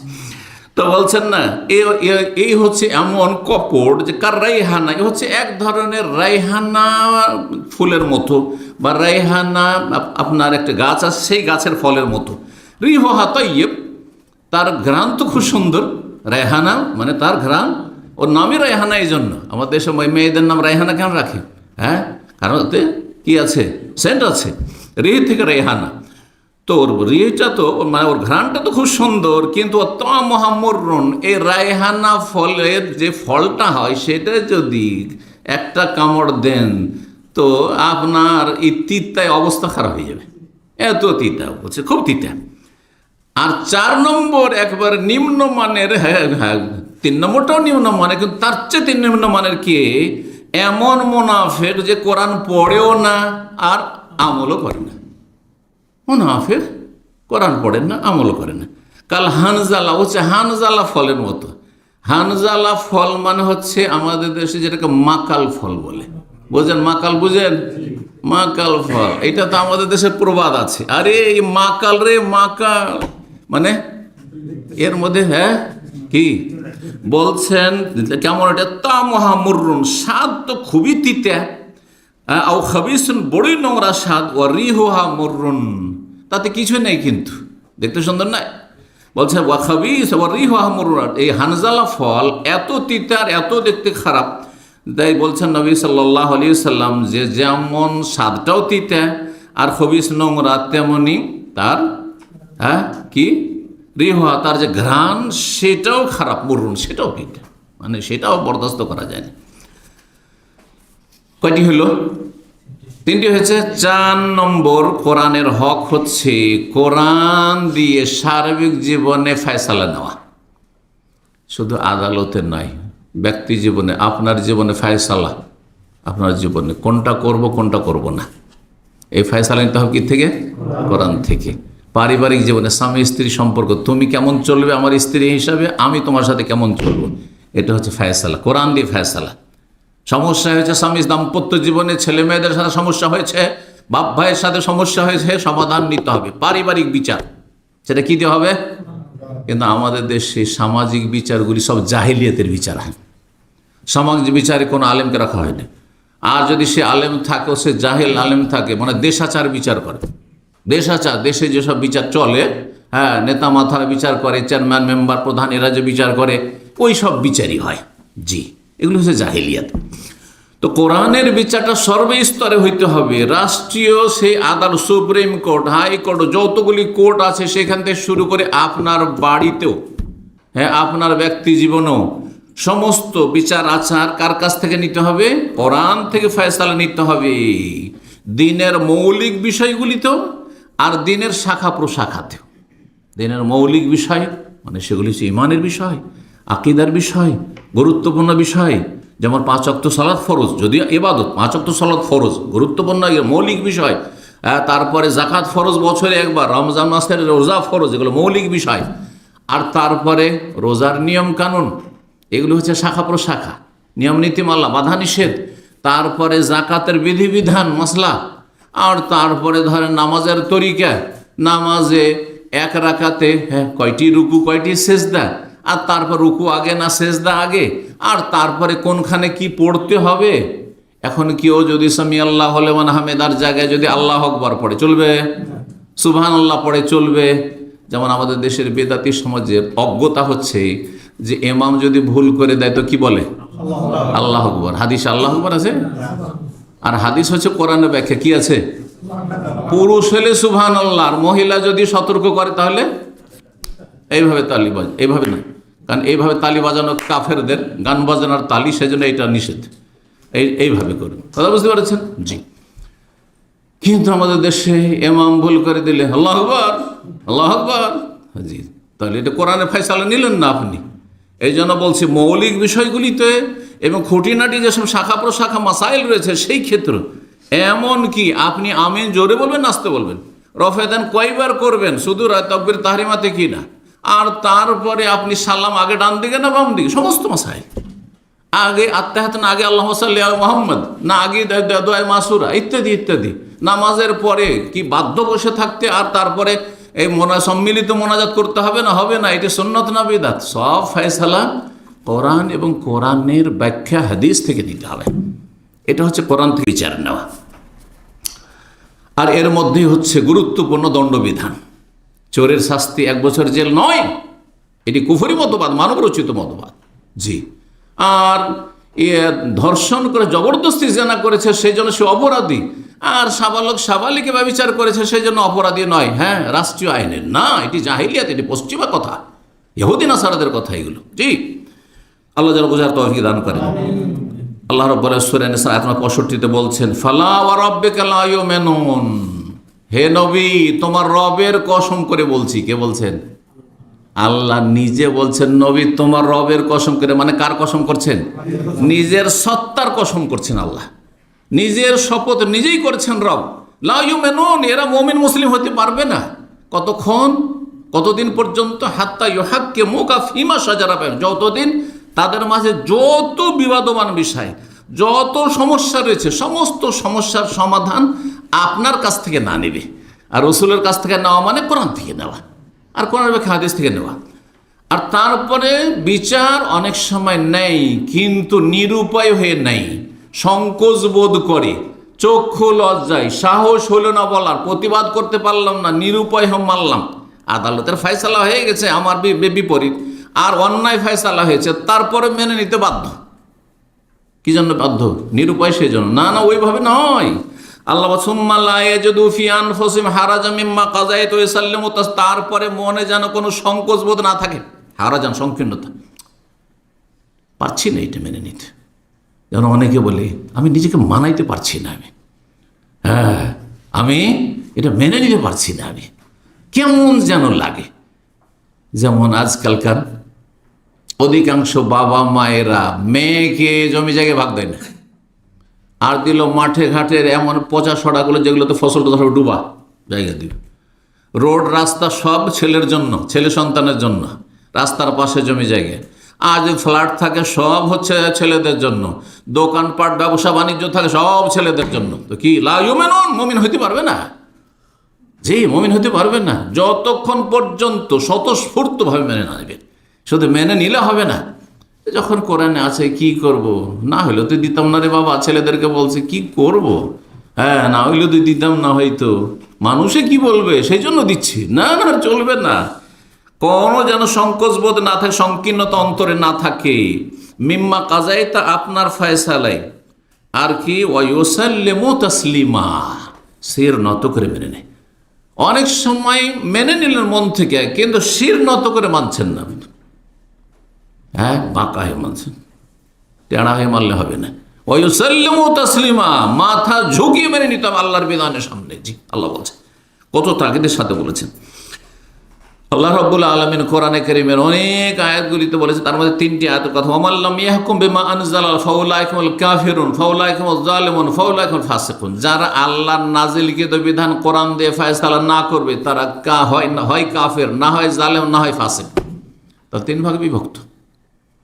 কোরআনী আইন দিয়ে আপনি ব্যক্তি জীবনে, পারিবারিক জীবনে, অর্থনীতিতে, সমাজের ক্ষেত্রে আর রাষ্ট্রীয় ক্ষেত্রে, সমস্ত ক্ষেত্রে যদি আপনি বিচার না করেন, তাহলে 3-এর 1, হয় আপনার নাম কাফের, আর না হয় জালেম, না হয় পাপিষ্ট ফাসিক। 3-এর 1, মানে কোনো ভালো মুসলিম না। জালেম থাকলে খারাপ মুসলিম আপনি, ফাসিক হইল খারাপ মুসলিম আপনি, তাহলে ভালো মানুষ হইতে পারছেন না আপনি, জি, যদি কোরআন দিয়ে ফয়সালা না নেন। গুরুত্বপূর্ণ বিষয়। তো কথা না বাড়িয়ে অনেক আয়াতে মর্মে রয়েছে, আর বলছি না। কয় নম্বর তারপরে? 5 নম্বর কোরআনে কারীমের হক হচ্ছে কোরআনে কারীমের অর্থ বুঝা। কি বুঝা? অর্থ বুঝা। অর্থ বুঝতে হবে। কোরআন তেলাওয়াত করছেন আপনি, কোরআন হাফেজ হয়েছেন। আমাদের যারা অনারব হাফেজ, ইন্ডিয়া, বাংলাদেশ, পাকিস্তানের হাফেজ, শুধু হাফেজ, আলেম হয়নি, অথবা ছোট মোটো একটা মৌলভী সাহেব হয়েছে, তো কোরআন তো বুঝে না। এই জন্য এমন এমন জায়গা থেকে কোরআন তেলাওয়াত শুরু করে দেয় যে আপনি আশ্চর্য হয়ে যাবেন, আর এমন জায়গায় গিয়ে থামে। যেমন ধরে সূরা কদরে আমাদের হাফেজরা শেষ আয়াতের আগের আয়াত বলেন, কি আয়াত রয়েছে? তানাজ্জালুল মালাইকাতু ওয়ার রূহু ফিহা বিইজনি রাব্বিহিম মিন কুল্লি আমরিন সালামুন, হে আয়াতে গিয়ে থামে। সালামুন, না মিন কুল্লি, সালামে থেমে যায়। আমাদের দেশের হাফেজরা কেউ থামে, সালামে থেমে যায়, যেটা জায়েজ নয়, অর্থ ভুল। সালাম, তারপরে সালামে যদি থামেন তাহলে আপনাকে আবার রিটার্ন করতে হবে কোথায়? আবার সালামুন হেয়া থেকে শুরু করতে হবে। তা না করে কি করে? সালামে গিয়ে থেমে গেল, তারপরে হেয়া হাত্তা মাতলাইল ফাজর, ভুল পড়লেন আপনি, অর্থ ভুল হয়ে গেল আপনার। অথচ কি সালামুন হেয়া, হেয়ে থামতে হবে, মানে ওই রাতটি হচ্ছে শান্তি আর শান্তি, কদরের রাতটি। সালামুন হে কতক্ষণ পর্যন্ত? হাত্তা মাতলাইল ফাজর, ফজর উদয় হওয়া পর্যন্ত। দেখলেন, এমন জায়গা থেকে শুরু করলেন যেখানে হয়তো কথা শেষ হচ্ছে, সেখান থেকে শুরু করলেন। তাহলে আগের কথার সাথে প্রসঙ্গ চলে আসছে, প্রসঙ্গ তো বোঝা গেল না আপনার আয়াত থেকে। যেমন যদি কেউ শুরু করে উলায়েকা আসহাবুল মাইমানা, উলায়েক মানে ওরা হচ্ছে ডানপন্থী। কারা? তার আগের আয়াত কি তাহলে পড়তে হবে? বহু উদাহরণ রয়েছে। তাহলে কোরআনের অর্থ বোঝা জরুরি। যদি কোরআন অর্থ না বোঝেন তবে বিভিন্ন ক্ষেত্রে ভুল করবেন আপনি, বিভিন্ন ক্ষেত্রে, এমনকি আমলের ক্ষেত্রে।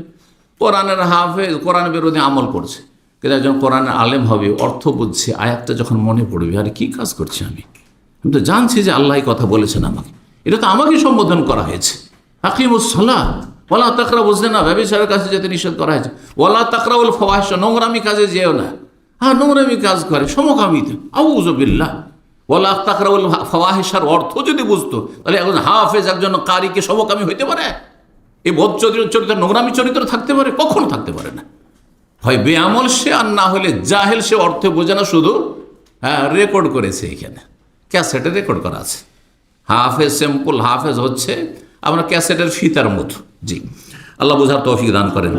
তাহলে কি বলছিলাম, কোরআনের অর্থ বুঝতে হবে, এটা অত্যন্ত জরুরি। কারণ আল্লাহ আপনার থেকে কি চেয়েছেন কেমন করে বুঝবেন? শুধু তেলাওয়াত করে বুঝবেন? হ্যাঁ, এলেম অর্জন মানে অর্থের জ্ঞান অর্জন করতে হবে। কয় নম্বর হক হইল? 5 নম্বর। 6 নম্বর হক এখানে শোনেন, সেটা হচ্ছে কোরআনে কারীম নিয়ে অর্থ বোঝার পরে আর একটা পদক্ষেপ আছে। সেটা যদি করতে পারেন তাহলে ঈমান আপনার সতেজ হবে। হ্যাঁ, ঈমান অত্যন্ত শক্তিশালী হবে। সেটা হচ্ছে তাদাব্বুরে কোরআন, কোরআন নিয়ে গভীরভাবে চিন্তা করা। যখন কোরআনের ভিতরে ঢুকে যাবেন আপনি, গভীরভাবে চিন্তা করে দেখবেন, তখন আপনার জীবনে একটা বিপ্লব আসবে। হঠাৎ করে এমন চেঞ্জিং এসছে, ভাবাই যায় না যে আপনি এত পরিবর্তন কি করে গেলেন। এত আপনি সতর্ক যে একটা পয়সা এদিক ওদিক করেন আপনি। হ্যাঁ, এ একটা সন্দেহের জায়গাতে আপনি যেতে চান না। হ্যাঁ, এ একটা সন্দেহের জিনিস আপনি নিতেই চান না। আপনি কত সতর্ক, অত ছিলেন, খুব খারাপ ময়দানে ছিলেন আপনি, খুব খারাপ মানুষ ছিলেন। এটা হচ্ছে তাদাব্বুরে কোরআন।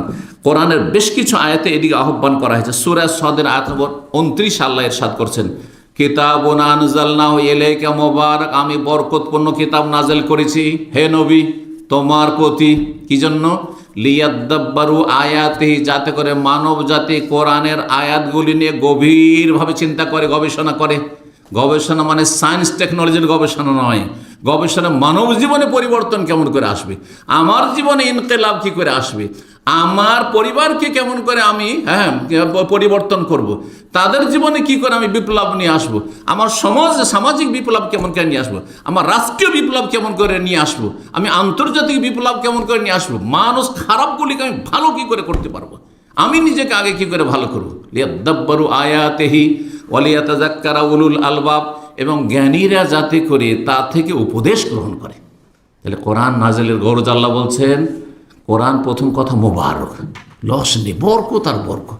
যে যত বেশি কোরআনের সাথে সম্পৃক্ত হবে, রিলেটেড হবে, তত বেশি বরকত হাসিল করবে।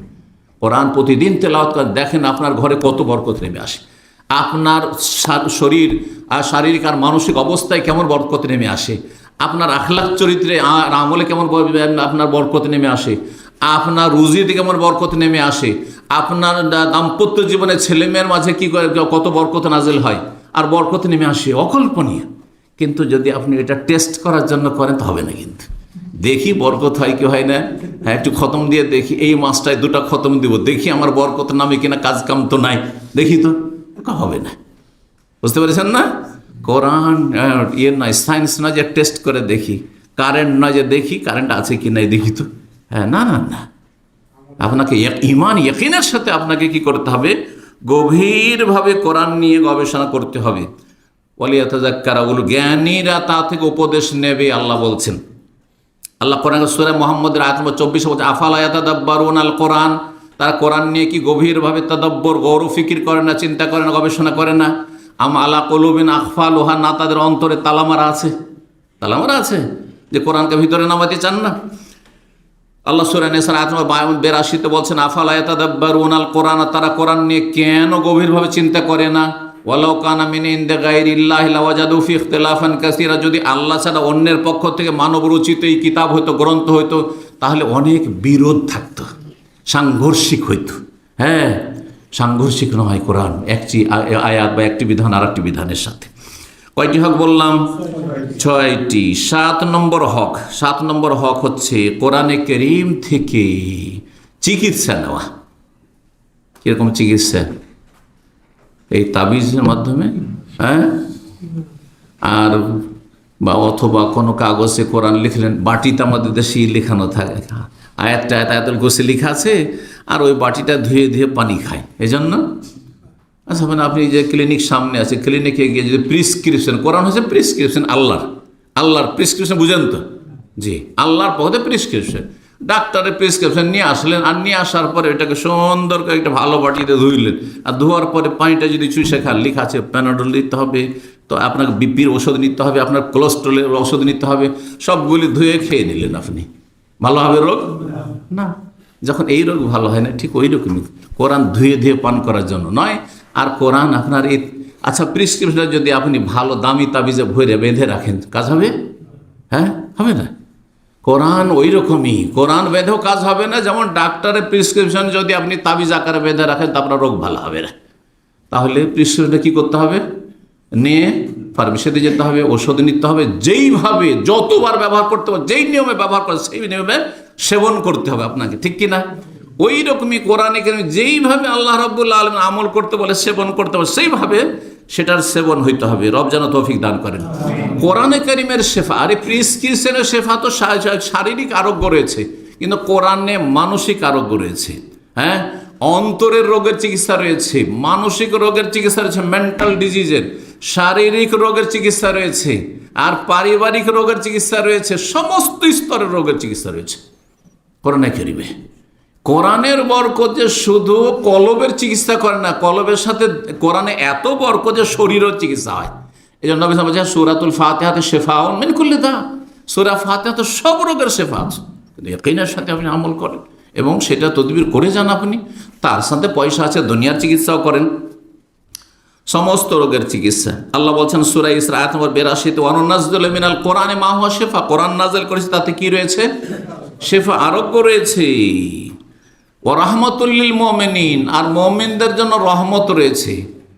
ওয়ালা ইয়াজিদুজ জালিমিনা ইল্লা খাসারা, কিন্তু যারা জালেম মানুষ, তারা কোরআনের মাধ্যমে কি হবে? আরো বেশি ক্ষতিগ্রস্ত হবে, তাদের ক্ষতি আরো বৃদ্ধি পাবে। যারা ঠিকভাবে ওষুধ ব্যবহার করবেন, অ্যান্টিবায়োটিক উপকারী না অপকারী? হ্যাঁ, আচ্ছা প্যানাডল বা পেন কিলিয়ার ধরেন, যে ব্যথার ওষুধগুলি, আপনাকে বলেছে আপনার খুব কোমরে ব্যথা হচ্ছে, তা আপনি এক কাজ করেন, দিনে 3টার বেশি খাবেন না, 3টা খাবেন, খালি পেটে খাবেন না। আপনি দিনে 3টা বারবার মনে রাখা, একবারই 3টা খাবো আমি, একবারই 3টা করে খান। তার 2 দিন 3 দিন পরে আপনি খুব সমস্যা অনুভব করছেন, ডাক্তার কাছে গিয়ে ভালো চেক আপ করলেন, দেখা গেছে কিডনি ফেল আপনার, ঠিক কিনা বলেন? তো দুনিয়া বুঝছেন, আপনাকে দিনও বুঝতে হবে। হ্যাঁ, দিনও বুঝতে হবে, ঠিক। আল্লাহ বোঝার তৌফিক দান করেন। যারা কোরআনে অবিশ্বাসী, তারা কোরআন দ্বারা ক্ষতিগ্রস্ত। যারা কোরআন জন্মসূত্রে পেয়েছে, বংশসূত্রে পেয়েছে, জন্মসূত্রে মুসলিম, কিন্তু কোরআনের প্রতি আমল করেন, আল্লাহ বলছে আকিমুসসালাহ, নামাজ পড়ে না।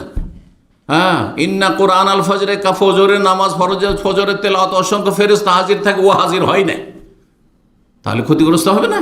অবশ্যই ক্ষতিগ্রস্ত। আল্লাহ বলছে এটা করিও না, বোঝেন করবো, আর ক্ষতিগ্রস্ত অবশ্যই হবে। জি, কয়টি হলো? 7 নম্বর হয়েছে। 8 নম্বর হচ্ছে কোরআনে কারীমের দিকে মানুষকে আহ্বান করা, কথার দ্বারা, কাজের দ্বারা, শুধু কথাই না, যে কোরআন আয়াত পড়ে পড়ে তাফসীর করেছেন, এইদিকে আমল নেই। মানুষ আপনার কথার চাইতে বেশি আপনার আমলকে গুরুত্ব দেয়। আপনি যদি মানুষকে সুন্দর সুন্দর আপনার উপদেশ শোনান জবান দ্বারা, কিন্তু আপনার ব্যবহার চরিত্র যদি খারাপ হয়, তো আপনাকে মানুষে দেখতেই পারে না, আপনাকে সহ্য করতে পারে না, আপনাকে ঘৃণা করে আপনাকে। কিন্তু আপনি যদি সাইলেন্ট থাকতেন, একেবারে নীরব, আর আপনি কোরআনের প্রতি এমন আমল করছেন যে আমল দেখার এত অমায়িক লোক, এ তো মনে হচ্ছে মানুষ না, মানুষের ঊর্ধ্বে এ তো ফেরেশতা মনে হচ্ছে, তাহলে একে আমাকে ফলো করতে হবে, এরকে ফলো করতে হবে, কত শান্তিতে এরা আছে, ঠিক কিনা? এইভাবে সাহাবায়ে কেরামগণ তাবেঈনদের জামানায় ভারত, বাংলাদেশ, পাকিস্তান যে অখণ্ড ভারত, সেখানে অমুসলিম হিন্দুদেরকে দাওয়াত দিয়েছে আমাদের সালাফ সালেহিনরা। তারা আখলাক চরিত্র দিয়ে দাওয়াত দিয়েছে। ব্যবসা করতে গেছে কেরালায়, চেন্নাই, মাদ্রাজ, দক্ষিণ ভারতে, তারপরে চিটাগাঙ্গে, বরগুনা, যেসব সামুদ্রিক এলাকা, আপনার সাগরের কিনারায়, সেসব এলাকায় গিয়ে ব্যবসা বাণিজ্য করেছে। আমানতে একটা পয়সা এদিক ওদিক করেনি। বলে গেছে আপনার কাছে এটা থাকলো টাকা পয়সা, আবার এসে তাকে খোঁজ করে করে করে টাকা পয়সা দিয়ে গেছে তার বাড়িতে।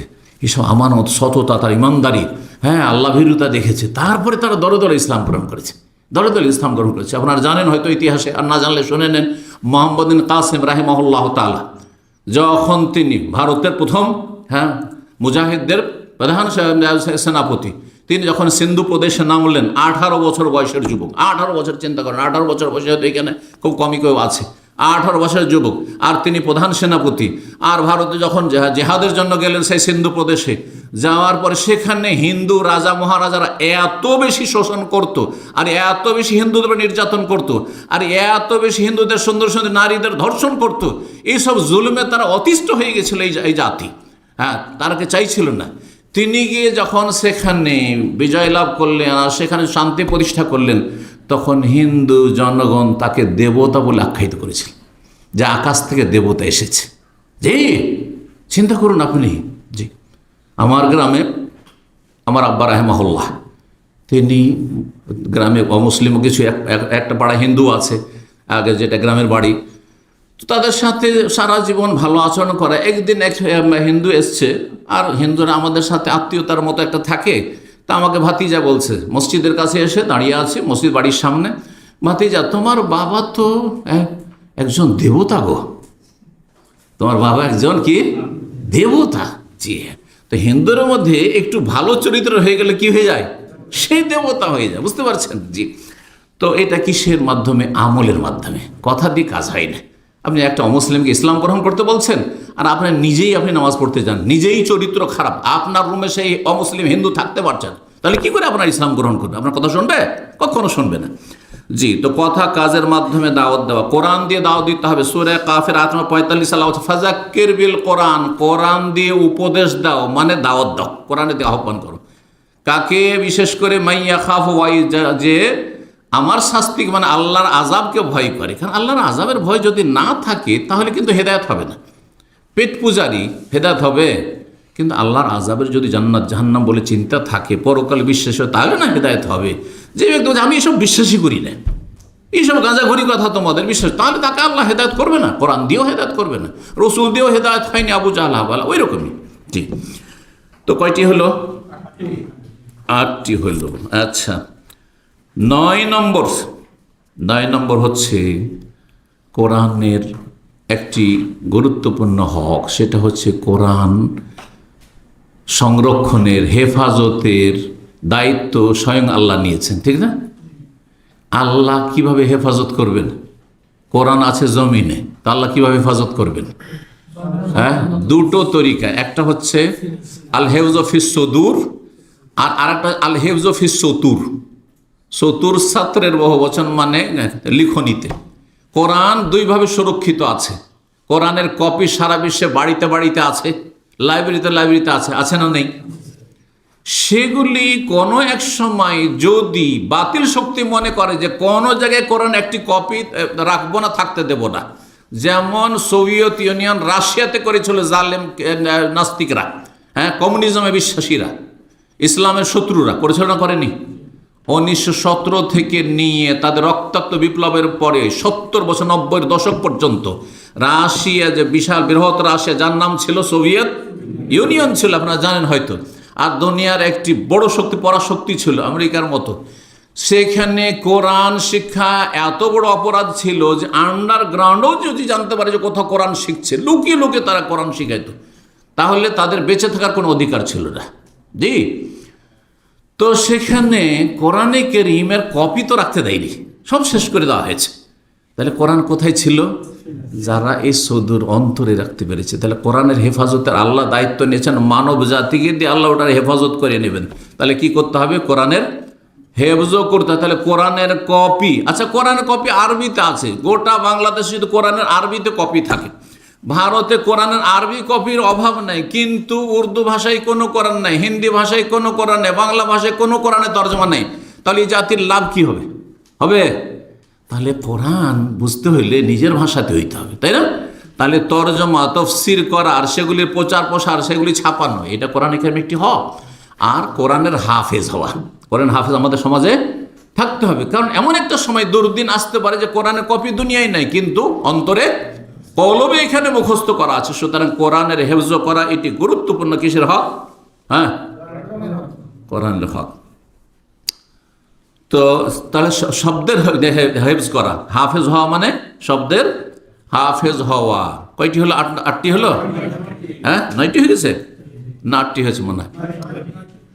9 নম্বর হক, 9 নম্বর হক হচ্ছে কোরআনের অর্থটাও মুখস্থ করতে হবে।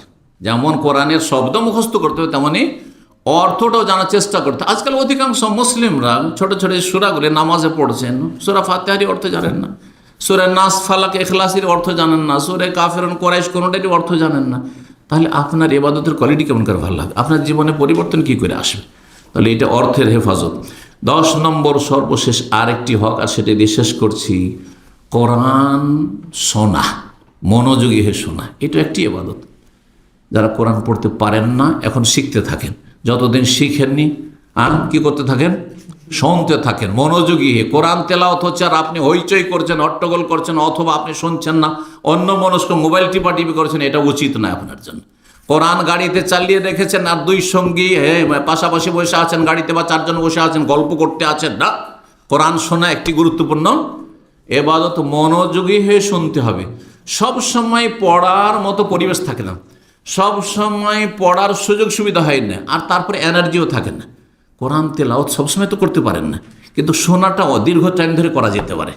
তাহলে কোরআন শোনা একটি গুরুত্বপূর্ণ ইবাদত। সূরা আরাফের আয়াত নম্বর 204-এ আল্লাহ ইরশাদ করছেন, ওয়াইযা ক্বুরিআল কুরআনু ফাসতামিউ লাহু ওয়া আনসিতু লাআল্লাকুম তুরহামুন। যখন কোরআন কারীমের তেলাওয়াত হবে তখন তোমরা মনোযোগী হয়ে শুনিও।